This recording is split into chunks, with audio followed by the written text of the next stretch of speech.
22 જાન્યુઆરી ઘણા સમયથી ભારતવાસીઓ આ દિવસની રાહ જોઈ રહ્યા હતા। આખરે આજે દિવસ છે અને આજે બહુ શાંતિપૂર્વક અયોધ્યા ખાતે પ્રાણ પ્રતિષ્ઠા મહોત્સવ પ્રભુ શ્રી રામનો એ આજે બહુ સમાપન થયો છે, બહુ શાંતિપૂર્વક। અને આ પ્રાણ પ્રતિષ્ઠા મહોત્સવને લઈને દરેક ગામે ગામ અલગ જ પ્રકારની લાગણી પણ જોવા મળી છે। પ્રભુ રામ પ્રત્યે એમની જે લાગણી છે લોકોએ અલગ પ્રત્યે સોશિયલ મીડિયામાં વ્યક્ત પણ કરી છે। દરેક સોશિયલ મીડિયા તમે આજે જુઓ તો દરેક જગ્યાએ પ્રભુ રામનો જ બધું જોવા મળે।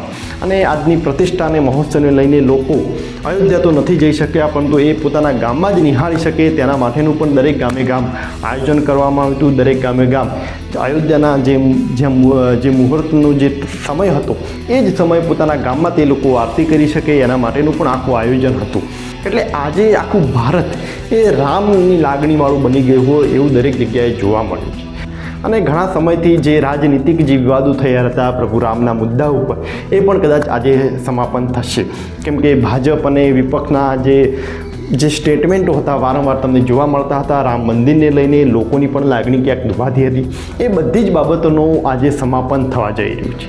અને આજના દિવસે પ્રધાનમંત્રી નરેન્દ્ર મોદી અયોધ્યાના આ રામ મંદિરમાં આજે અલગ પહેરવેશની સાથે ગયા હતા અને પોતાના ભાષણમાં પણ તેઓ ભાવુક જોવા મળ્યા અને કહ્યું કે ઘણા સમયથી કેટલાય વર્ષોના કેટલાય લોકોના બલિદાન પછી આજે અયોધ્યામાં આખરે રામ આવી ગયા છે। અને જ્યારે એમને પ્રભુ રામને જ્યારે પ્રાર્થના કરી તો બહુ નીચે તળિયા સુધી પડીને કેટલી મિનિટો સુધી તેમને પ્રાર્થના પણ કરી।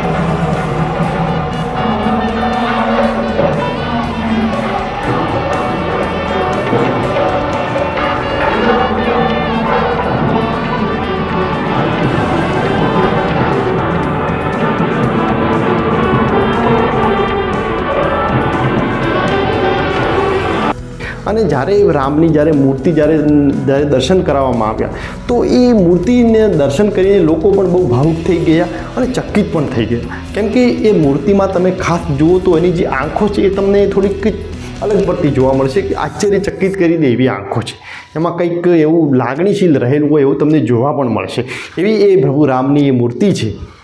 આ બધાની વચ્ચે દરેક લોકોના મનમાં એક સવાલ જરૂર હતો કે ગુજરાતમાં એવા કયા ધારાસભ્યો છે, કયા એવા નેતાઓ છે કે જે અયોધ્યા ખાતે જવાના છે। જોકે આજે સુધી કોઈ એવા લોકોએ ફોટા નથી મૂક્યા કે જેથી આપણે કહી શકીએ કે તેઓ અયોધ્યા ગયા હતા, પોતાની લાગણી રીતે હજી શેર નથી કરી, પરંતુ એક ધારાસભ્ય છે કે જેમણે ફોટો મૂક્યો છે એના આધારે આપણે કહી શકીએ કે તેઓ અયોધ્યા ગયા હતા, અને એ છે જામનગરના ધારાસભ્ય રીવાબા જાડેજા। રીવાબા જાડેજા કદાચ કોઈ ધારાસભ્યની રીતે ત્યાં નથી ગયા, કેમ કે એ રીતે કોઈ ધારાસભ્યને ત્યાં એન્ટ્રી પાસ હતો જ નહીં, પરંતુ એ ભારતના ક્રિકેટર રવિન્દ્ર જાડેજાના ધર્મપત્ની છે, એટલે કદાચ એ રીતે ક્રિકેટરના લીધે તેઓ કદાચ ત્યાં જઈ શક્યા હશે। આની સાથે મુકેશ અંબાણીની ફેમિલી પણ ત્યાં જોવા મળે, જેમને પોતાની ખૂબ જ સુંદર તસવીરો શેર કરી।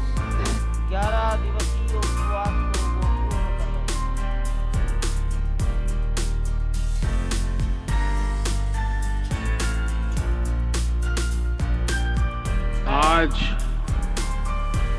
हमारे राम आ गए।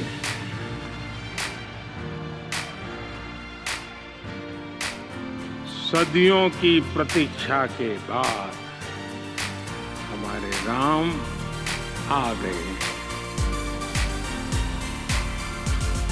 सदियों का अभूतपूर्व धैर्य, अनगिनत बलिदान, त्याग और तपस्या के बाद हमारे प्रभु राम आ गए।